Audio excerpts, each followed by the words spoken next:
Hey everyone, welcome to this week's What's New in Publishing. I've got with me, as always, my good friend Jez Walters. How you doing, Jez?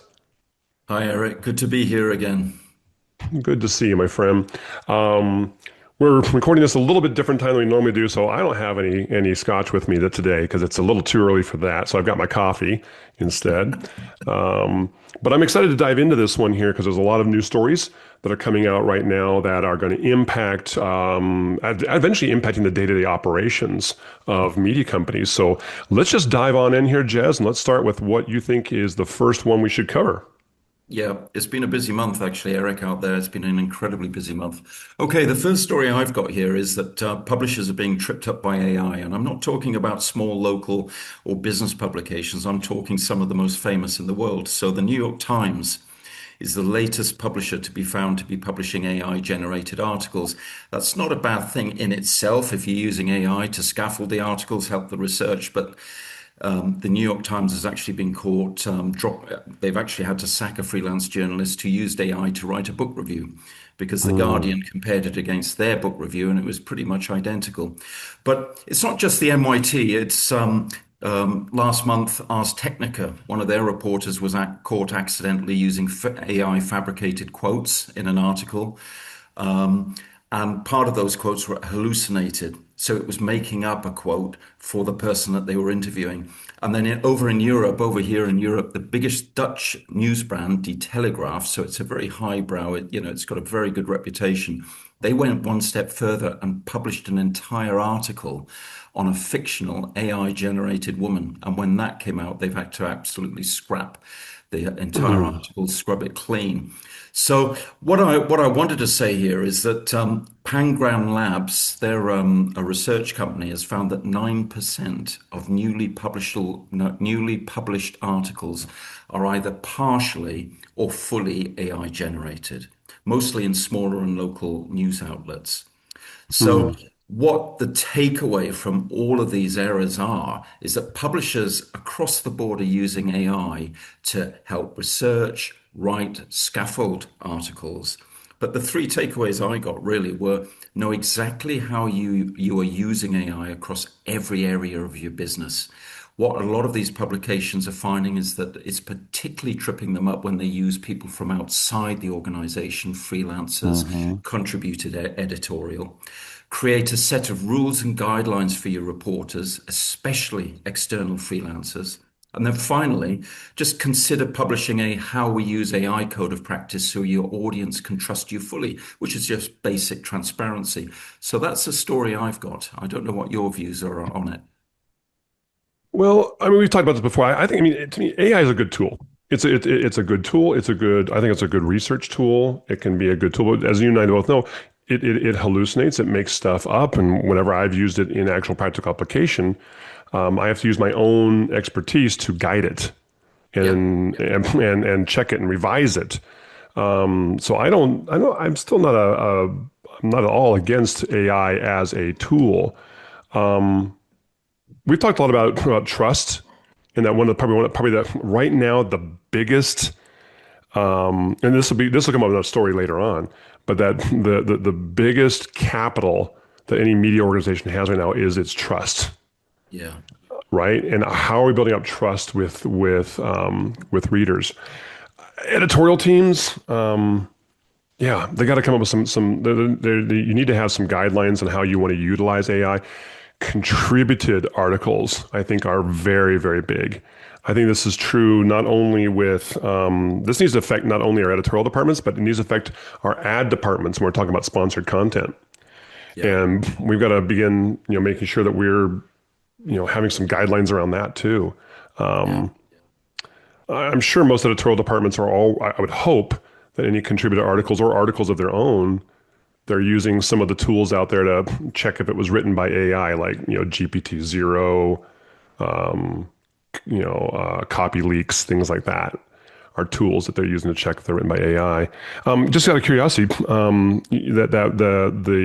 Dutch one, the Telegraph, did they know that story was being written AI and it was completely an AI generated story, or did the writer kind of snow them over?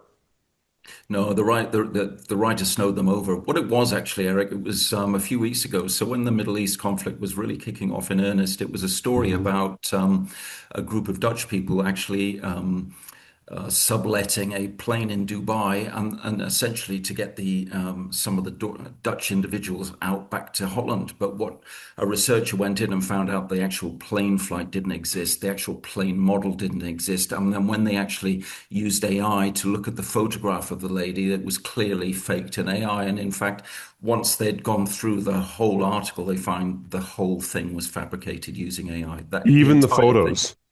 Even the photo, the plane, the story, it was completely fictional. I mean, it could be passed off as very real, particularly in in the heat of the conflict, but actually the entire story. So this is the Dutch equivalent of the Times of London, so it's an incredibly highbrow Yeah. title. So this was a real problem for them, and it really hit their reputation.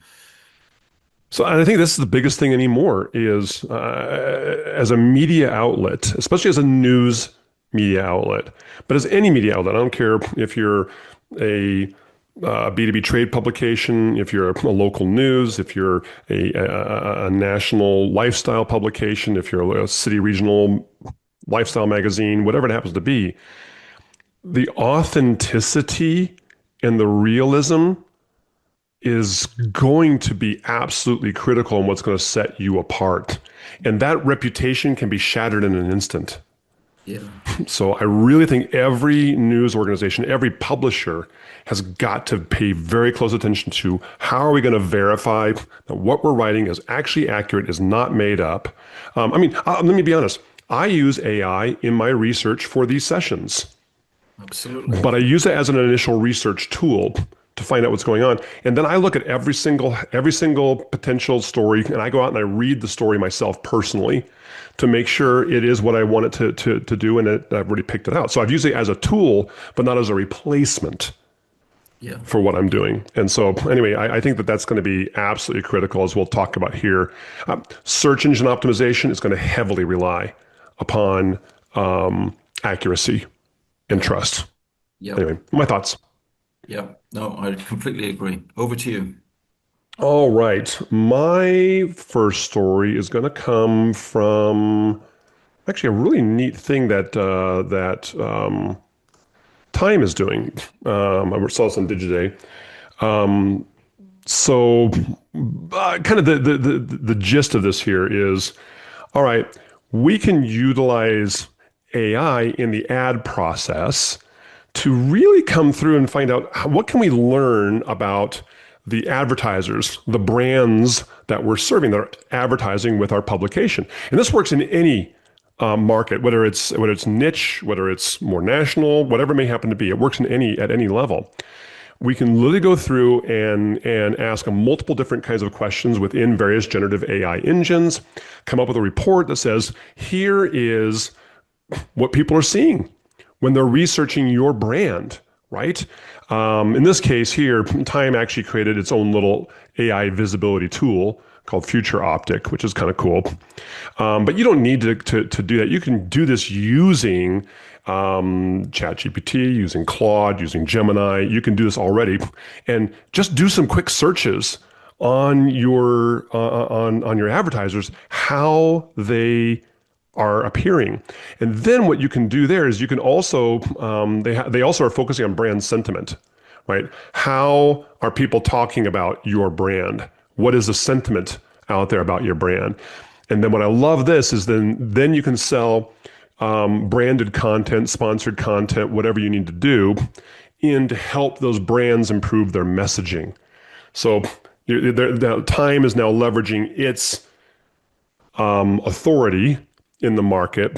And SEO and generative optimization are very, very similar.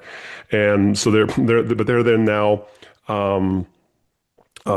selling branded content to help improve that particular sponsor's perception in generative AI.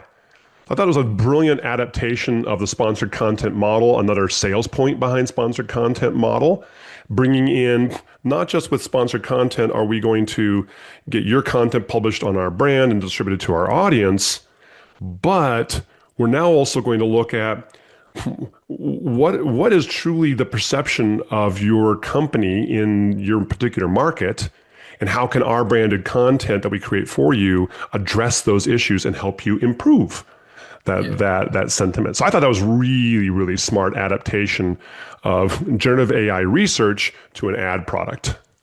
Yeah, that's excellent. You can see a million ways how that can be used. hmm And you don't need to be, it doesn't need to be expensive or fancy to do this. You just got to know the right kinds of questions to ask in generative AI to do that. And then we can see all different kinds of things that we need to do with it. So very, very slick. We'll put this link in the show notes when we're done with that. So I will turn it over to you now.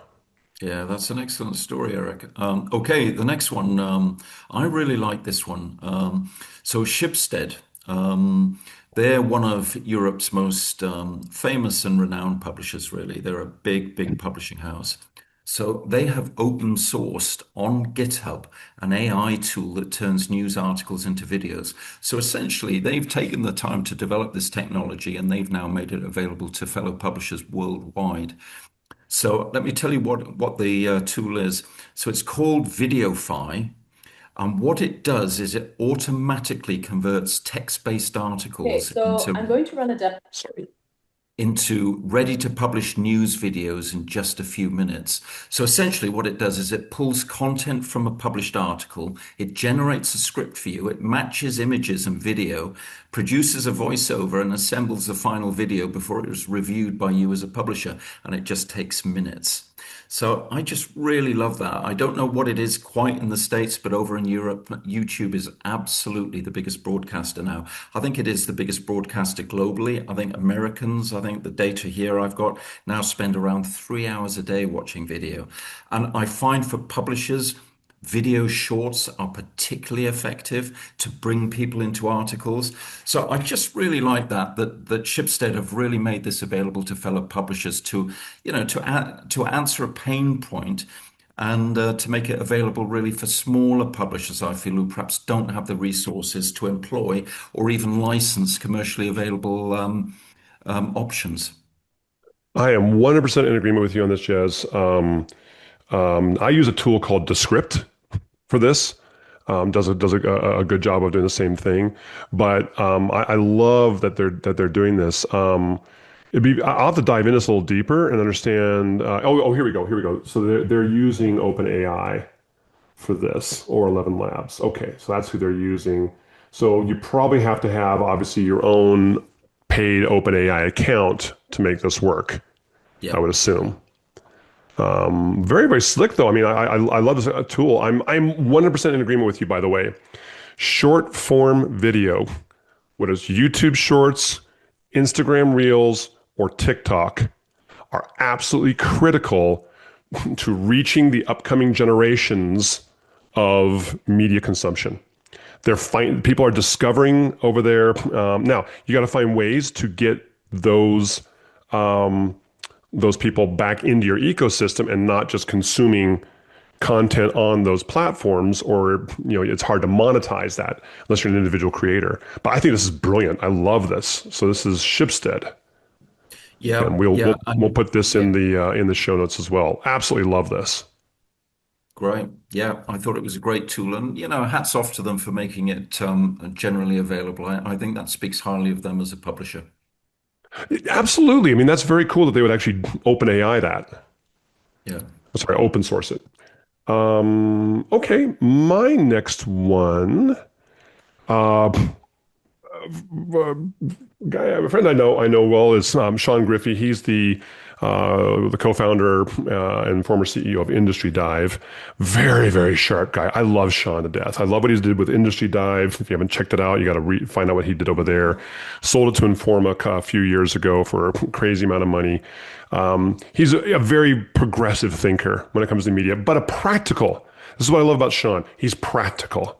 It's not just pie in the sky kinds of stuff. Focus isn't B2B, but he had a really interesting post, just so amusing he did a few days ago, talking about the Washington Post and what they're going to be doing with dynamic paywall pricing, dynamic subscription pricing, which, we talked about dynamic pricing, dynamic subscription pricing is a very big issue right now. We had one a couple weeks ago, Jez. You were talking about one though. There was all kinds of problems with Yeah. that one particular platform, right? Yep. I'm a fan of the KISS principle, to keep it simple. And what I loved about what Sean wrote is he said, hey, look, the Post has lost thousands of subscribers. Okay. He said the biggest goal the Post should have right now is to earn their business back and get rid of additional cancellations. Little things that will help them connect with their subscriber base. And I love this quote. Dynamic pricing is the exact opposite. It simply treats its subscriber base like airline passengers, and nobody loves airlines. I think this is brilliant. It treats your readers as commodities. This is where we talked about the trust and factor is coming back up. As media brands, the media brands that are going to succeed and continue to thrive are the ones that are going to continue to build trust with their readers. That can happen in the case of AI, like you were talking about earlier, in the case of making sure your content is completely trustworthy. It can also happen, though, in the case of dynamic pricing, which, by the way, is also usually kind of an AI-driven kind of algorithm. And he's like, look, it's media is trust and connection. That's what I think he said here. Washington Post is trust and connection business, and they're short of both. This is the wrong signal. And then to add on to this, another person who I really highly respect is Rafat Ali over at Skift. He's the CEO founder over there. Love him. He's a very, very smart, practical, brilliant kind of guy. And he's popping in here as well. Totally agree. Dynamic pricing is what happens when all you have is a transactional conversion, short-term mindset. And so this comes back down to things you and I have talked about. One, keeping it simple. And keeping it simple means your technology isn't expensive or complicated. And then number two, it's transparent pricing. It's transparency. It's trust. It's rebuilding. And I think Sean hit this nail on the head with this post he did a few days ago. So I wanted to bring that out here and encourage publishers, don't get caught up by all the flashy gadgets, those shiny objects. Keep it simple, focused on the trust and the relationship with your readers in all ways. That's my thought on that one. What do you think? Yeah. Yeah, I think you're exactly right. I think that's excellent, and I couldn't put it better. I think it is all about trust, and as you say, no one likes airlines. No, they're very transactional, that's for sure. All right, what do you have? What's on your plate next, my friend? Right. The next one, of course, I haven't got a link to show you because I'm actually writing this myself. So I'm currently in the process of researching and writing it and interviewing the people concerned. But it's DPG Media. So I'm going back to the Netherlands for this. There, Die Telegraaf were perhaps the biggest news brand, the New York Times or of the country. But DPG Media are the biggest publisher within the country. So they do a lot of local news titles. They do a lot of mass market titles, and they have a couple of news brands at the top tier as well. So they are a huge publisher in the Netherlands. They've got a real problem in that the younger generation coming up are not consuming their media. They're not finding it. They're not buying it. It's just become irrelevant to them. So they were working out a way to how to reach them. Now, what they've done before is they've done heavily discounted offers. And they found that they haven't worked. They've probably got a few hundred, a few thousand at most, that people just aren't buying it. And what they found is that people, particularly of the generation who are student age, are expecting news to come to them for free on their social media feed. So DPG Media just made a complete strategic about turn, and what they did is they made their entire swathe, their entire portfolio of titles free to students. So they partnered with a tech company called Sheer ID, and Sheer ID are specialists in verifying age ranges and things like that, and student credentials. And they signed up 93,000, I think, within a week. In fact, they had such a rush of DPG subscriptions. did. Yeah, and they found they had such a rush of subscriptions that they actually tasked somebody to actually look at their tech stack because they thought they had a problem. So they got 93 signups, which they're, of course, delighted about. And what they're finding is that it's brought in a complete new strata of a generation that previously were ignoring their news brand. Now, where they've got a task now is when these people actually end their education is converting them into long-term subscribers. But what they were saying is that if they can create a habit over time and people trust their journalism, they've got a much better fighting chance than if they're not discovered at all. And I just really liked it as a story. 93,000, that's a lot. That is a lot. Well, and I love the fact we think our brands are well known, and they are. But we've had to continually reintroduce our brands to new people who are coming into the ecosystem, younger people who are going to be moving up and becoming members of the community, members in the business community, whatever it may happen to be. I love this idea of student subscriptions. I remember when we first talked about this, I said, well, two questions I had were, okay, what is the conversion funnel look like, right? How are they then converting those people into full-blown subscribers to the brands? So I'm very interested in learn more of that as you learn more on that. Yeah.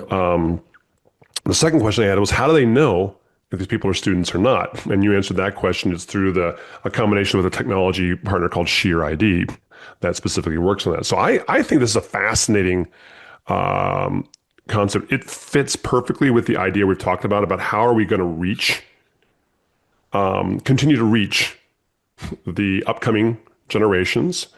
And one that we talked about was what you talked about before with the video, short form video. How do we get our stories more discoverable on platforms like YouTube Shorts, like Instagram Reels, like like TikTok, and get our brands built and our discoverability built on those.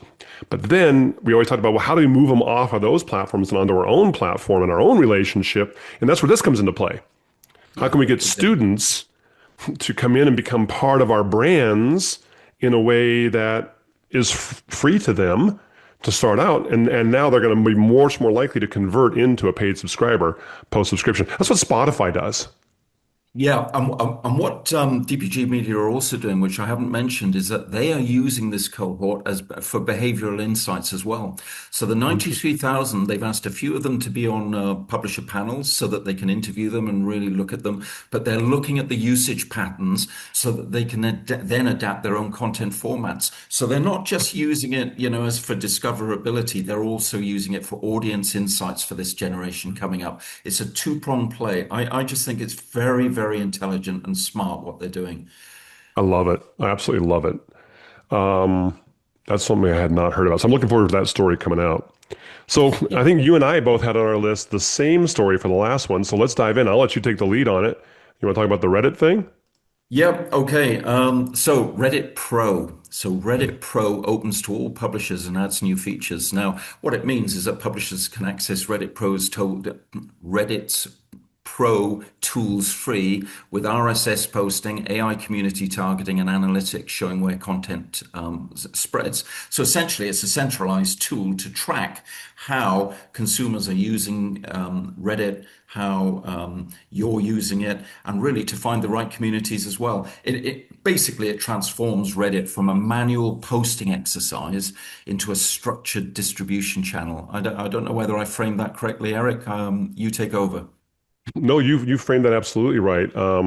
So I'm actually in the process of implementing this with a couple of my publishers, and here's Reddit Pro in Yeah. here, and we're able to well, the other thing we're able to do is we're able to also track topics. So there's also an editorial angle to this that we could do. So anyway, we're diving in on this. The thing that I like about this is the way that they're going about it. So they have a whole set of pro tools.